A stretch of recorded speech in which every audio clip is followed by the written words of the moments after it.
महाड तालुक्यातील देशमुख कांबे गावात गुरांच्या गोठ्याला आग, आगीमध्ये 9 गुरांचा होरपळून मृत्यू। महाड तालुक्यातील देशमुख कांबे या गावात मध्यरात्री 1:30 वाजण्याच्या सुमारास प्रभाकर देशमुख आणि किशोर देशमुख यांच्या गुरांच्या गोठ्याला आग लागली। या आगीत देशमुख यांच्या 9 गुरांचा होरपळून मृत्यू झाला।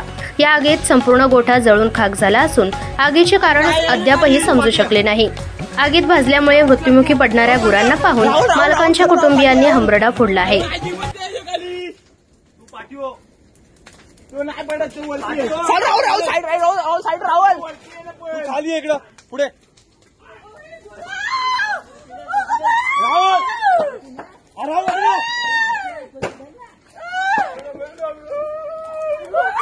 राहुल